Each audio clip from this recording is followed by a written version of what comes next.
Get in here. Come on. Get in here. It's 8 p.m. Strengthen Your Soul is on. We got work we need to do. Come on in. Get in here. We're approaching the Easter season, so there's never been a better time for Strengthen Your Soul. It's 8 o'clock. Come on. Get in here. Grab a drink. As always, a review of our schedule. At 8 o'clock, we open up.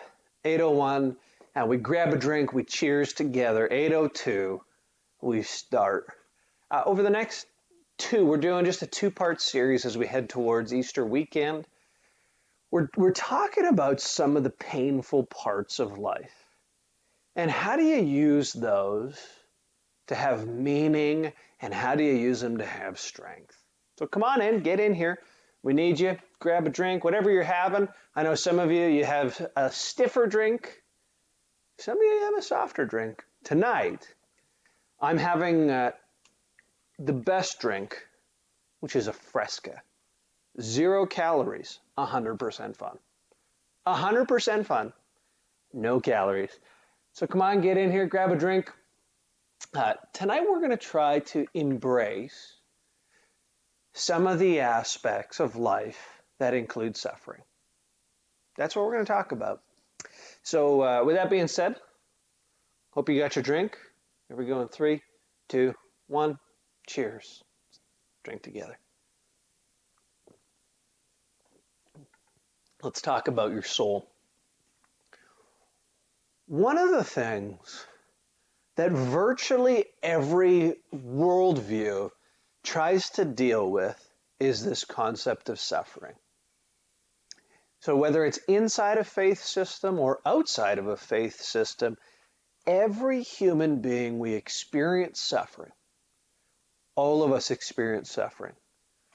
And worldviews try to resolve this issue. So some worldviews, like a materialistic worldview, like much of modern Western society is materialistic, we actually try to escape suffering or at least soothe suffering by purchasing stuff, looking good, having long life. We try to delay suffering until the very end. Other worldviews, they say that life is suffering. And here's where I think the message of Jesus is really important. It actually pushes back. So some worldviews say that life is suffering, and so actually, the way that you deal with suffering is you learn to not want anything, not to desire anything at all, and that way you snuff out suffering. And then maybe you can achieve enlightenment. And there's some worthy ideals in there, but it's also twisted because life is not just suffering. Right now I can hear my 2 oldest sons playing together. Life is not just suffering, life is beautiful. Life is absolutely marked by suffering. And life is also beautiful. So tonight, when we got work to do, we're going to talk about needless suffering and helpful suffering. And how do we minimize needless suffering? And how do we embrace helpful suffering? And if you don't get this, sorry, my boys are laughing a lot. Hey, boys, I can really hear you, okay? Can you go upstairs now, Caleb, right now? Okay, I love you, buddy. Good night. Sorry about that. Yeah, you're wrecking my video right now. It's okay. I love you. Life is beautiful and life is suffering. I've completely lost where I am, but that's okay. There's needless suffering, and then there's helpful suffering. And we want to actually avoid as much needless suffering as possible. And then we want to actually figure out how to redeem the helpful suffering. Okay, so I want to put it into 2 categories because we need to address both the needless and the helpful. I did not grab my eraser, and I'm strapped in with my mic, so I'm going to have to be cognizant of space. So I want to just list a few types of needless suffering. Some of the needless suffering is self-inflicted. Another way you might think of this is purposeless suffering, but there's a lot of self-inflicting suffering that we go through. So some of us, we make bad choices about what we eat and we gain weight. It actually increases suffering in our life. Could be low level. We, don't look exactly how we want in the clothes we wear. Uh, could be high level, that if you don't control this aspect of your life, you inflict on yourself needless suffering. Lots of people die because of heart issues that are completely preventable. Sometimes we endure needless suffering because we're angrier than we ought to be, and we say things that we wish we could take back. So we often have self-inflicted needless suffering. So here's the question for reflection. And I'll write it in purple because it's the color most nearby. And this is going to be part of our try.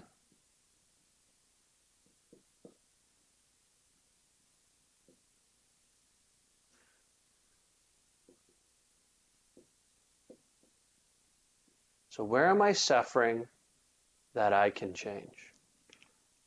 So again, it could be relationally, it could be even in your connection with the universe, with God, with Jesus.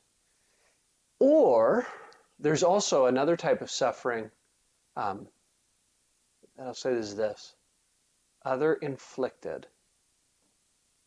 So I need to say this because of the number of people I've dealt with in life and the number of you watching. Some of you, the reason why connecting to God is very difficult is because of this. The needless suffering, the suffering we want to avoid, the suffering we don't like, that is other inflicted that God never intended for you. So some people will wrongly teach and some people will wrongly believe or agree with, this is a lie, that God wants evil to happen to you. So some people were abused as kids or even as adults. And what you need to hear is this: the Father of your soul loves you. And he never, ever wills for evil to happen. God does not like evil. God does not like abuse. And if you have been abused or hurt by other people, I'm so sorry, and you need to know that Jesus Christ is very sorry as well. He just is. And for some of you, that's all you needed to hear tonight. Now, you can grow from this other inflicted suffering. You can grow from it. But I want to talk about the helpful type of suffering real quick. And then how this connects us to actually God and strengthens our soul. And we're going to, how we lean in tonight. And then we'll do our trying part. Okay? So the helpful type of suffering is the suffering of love. To love someone or something is to suffer. This has never been more clear to me than when my wife bore our children. So we've had 3 kids. My wife did not get what's it called when you get the thing that takes away all the pain? An epidural. My wife didn't have an epidural for any of them. Our last 2 she did completely without any type of pain relief. And when you watch a woman give birth to children, it's amazing. So you moms out there, thank you. Now, if you had an epidural, good for you. That's good too. Like, don't feel bad about that. But there is a suffering that mothers go through that is out of love that leads to joy.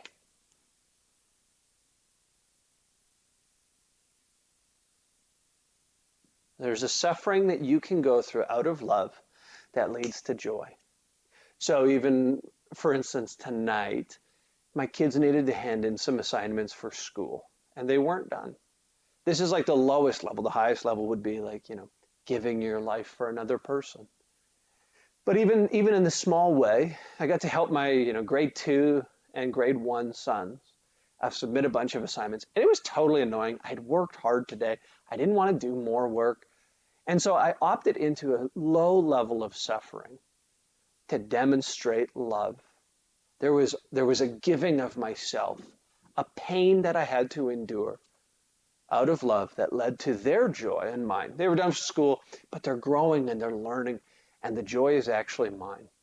Okay, so I mentioned other inflicted. How can I redeem this? So this is, here's a question for if you have other inflicted, needless suffering.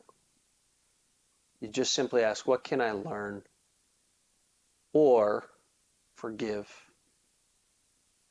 I did a video on forgiveness. If you have people who've deeply wounded you, you must forgive them so you can be free. So here's the third question that we're going to step into. Who can I suffer for?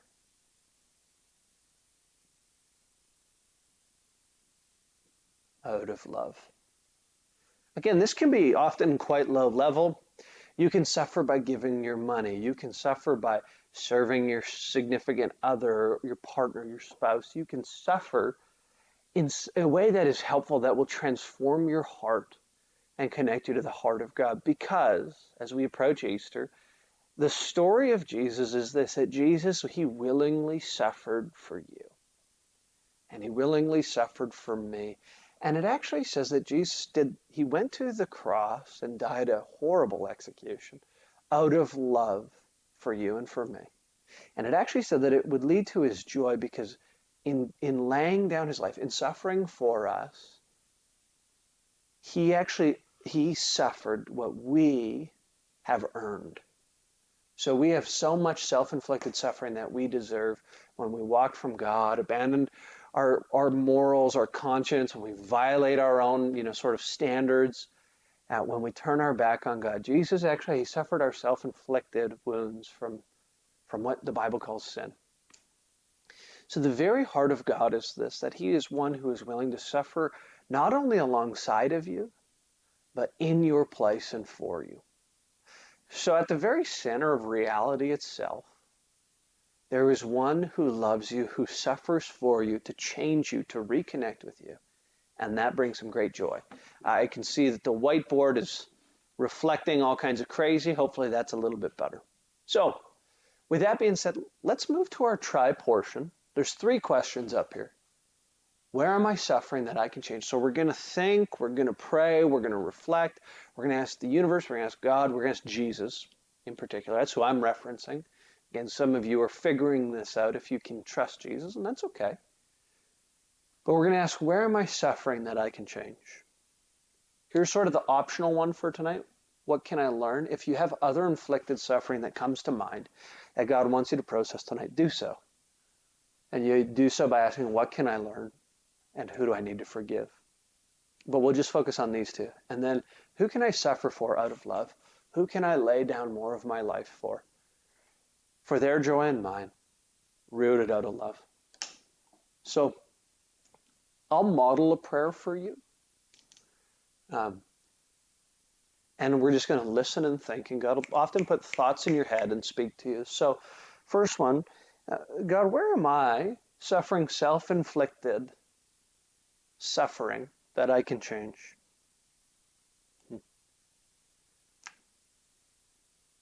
The first thing that came to mind for me, and it came very, very quickly, is simply this. And it's going to sound very trivial, but that's okay. For some of you, it's going to be profound. For some of you, it's going to be simple, like mine was. And it's simply this: sleep. In this season, I've been tired and stressed. It's been a hard coronavirus quarantine time for me. And actually, I've been probably working now more than maybe ever in my life. And I have been staying up late, just trying to deal with my stress in ways that aren't leading to life. So I already know that I'm needlessly suffering, just in a low level, because of my lack of sleep. That's what came to mind. Okay. Second one, Jesus, who can I suffer for out of love?